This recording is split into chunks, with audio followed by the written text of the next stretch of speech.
Hi guys. A thought I had was just how we as Christians we desire to walk in maturity. Not having anything to hold us back. And I believe there could be several things that can hold us back from really moving on with God, and it's usually past hurts.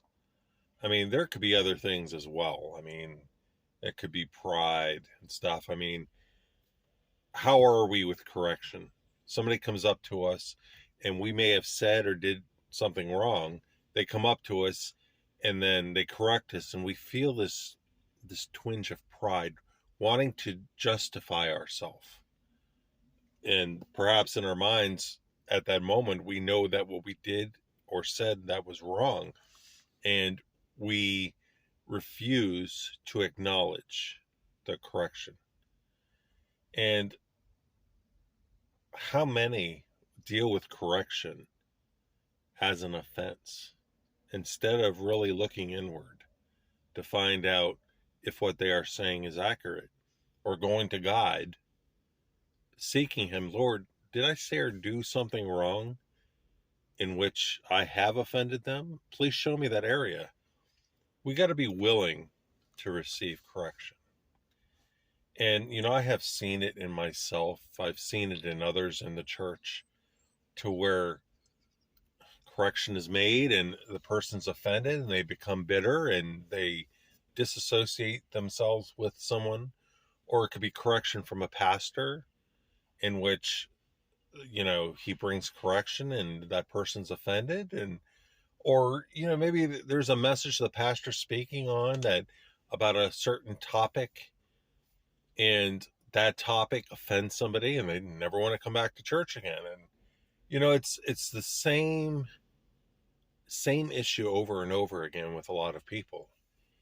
And really, is this maturity or is it immaturity?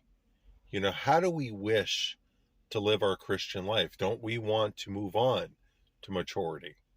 And I remember what it says in Proverbs. I mean, there's plenty of verses, and it more or less is summed up in these words that whoever hates correction is stupid. We shouldn't hate correction.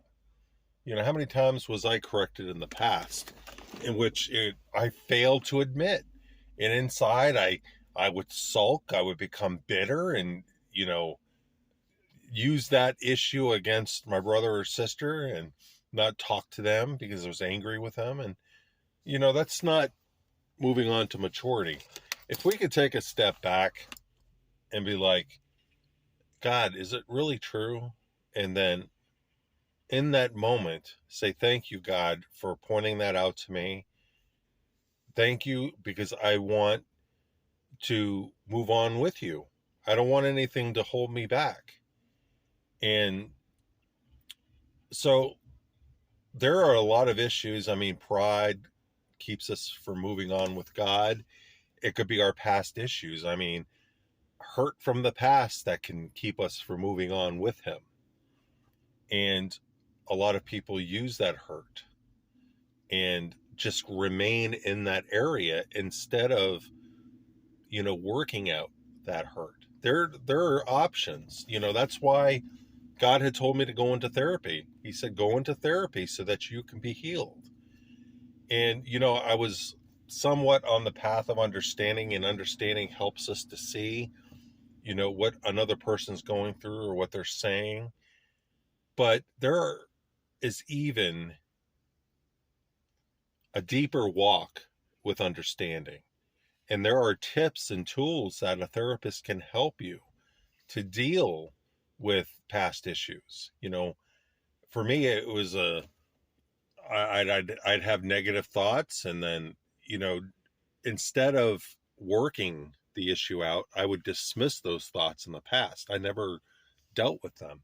But with the therapist, I can deal with each and every thought, not only recognizing the issue, but replacing the thought with something that is more healing. I in the past I saw as myself in a negative light because of how I was growing up, what was said to me. And so I'd have this negative perception. Well, that needed to change. I needed to change my perception that I'm not what these people had said that I was. You know, all the negative things that were said to me, I wasn't those things. And so healing comes when we can start working on those issues that we have dealt with for so long. And honestly, I think this is what really is on the path to maturity, is moving into that place to where we can step into God's light. Lord, show me any areas in my heart that is not committed to you. What am I keeping from you? What is keeping me from walking in healing? How am I walking still in the issues of my past and not in full healing? So, this is a short message, but I hope it is, short and to the point, that we need to move on to maturity and not satisfy ourselves with our current state. We need to move on to God. What's keeping us from doing that? Do we want to move on to maturity? Or, like other people, are we just satisfied for what we have and are what we're doing in this world and not living for God? So just as a message I just wanted to share, and I pray it's something that might be challenging for you because, like I had said in other messages, we're all in this together. We're all on the path of working toward maturity. So if there's any tips that I can give, anything from my own life that can help you in your own walk, I want to be able to share that with you. So thank you for taking the time to watch.